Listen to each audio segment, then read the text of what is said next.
pumasok dyan? Since po na nag-graduate po ako senior high, ito na po yung gusto ko pong pasukin. Bakit? Ito lang po yung kaya kong ano eh. Grabe ka naman. Yan lang ang kaya mong gawin?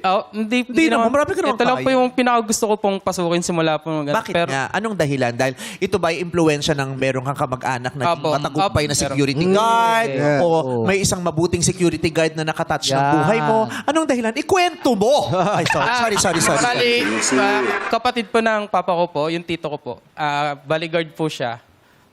Bali, hinangaan ko po siya, tapos pag-graduate ko, wala na akong ibang hilingin kundi maging guard na lang po. Idol mo siya. Idol ko po siya, yung tito ko po. Tito mo guard siya. Opo, Tapos guard barkada po siya ni Sarah. Eming Guard ang pangalan niya. Tito niya si Eming Guard. Okay. Kamusta naman ang pagka-guard mo? Masaya ka sa ginagawa mo Sobra dito? po. Masaya po ako. Talaga? Nagpapaparty ka dyan pag wala yung Hindi. Bakit to? Saan ka ba Hindi po. guard? Sa Las Piñas po, Hotel? hindi, restaurant po. Restaurant. Kung may dumating na masasamang loob, Ay. Ayan.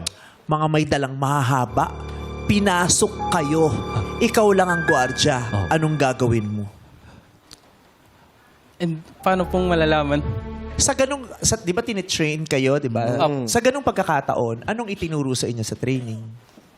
Anong gagawin niyo pag ganong pagkakataon? May ganun sitwasyon daw. Pag, ano po, ma'am eh, pag, Natutukan ka na, wala ka nang magagawa pa. Pag testing lang po sa pagtutok lang po ng baril at pag-ayos po ng ano. Yun ang tinuro sa inyo kung paano gagawin Yun lang po yung naranasan ko po sa pag-training. Hindi tinuro sa inyo kung paano kayo haharap sa mga pagkakataon. Wala po pong ano eh, hindi ko pa po natatry yun eh.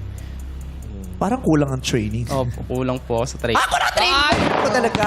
Pwede yun? Kasi syempre, lalo kunyari, merong nagwala sa loob ng restaurant. may nag-aaway. Paano mo haharapin? Oo. Bukod sa marunong kang gumamit ng barel, marunong kang gumamit ng stick. Ano yan eh, yung pag-iisip Presence of mind. din, di ba? Presence of mind. Correct. Hahandle yung Oo. sitwasyon. Handa ba ang iyong utak para humarap sa ganong klaseng mga pagkakataon, di ba? Opo po naman po. Handa po kami. Ano ang gagawin? Sa training mismo ha? Yung train-based na...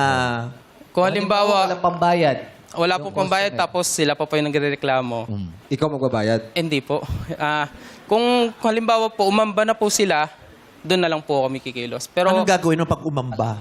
always ready po kami pag may umamba. Always ready. Pag umamba. Yeah, pero alam mo, kahit anumang trabaho yan, guard ka, driver ka, cook ka, anumang uri ng staff ka, kailangan ng sapat na training bago na Yes. mapasok. Opo. Diba? Kahit sa pag-artista, hindi ka pwedeng sasabak sa sa pelikula May workshop nang na hindi ka ginagawa. nag-workshop. Kailangan alam mo yung, di ba? Karakter. Para makapagbigay din tayo ng magandang serbisyo, kailangan sapat din ang kaalaman natin. Yes. Di ba? At ang trabaho natin, minamahal natin yan kung hindi ito parang racket lang yung, di ba? Rarakitin ko lang to, di ba? Dapat alam natin yung ginagawa natin.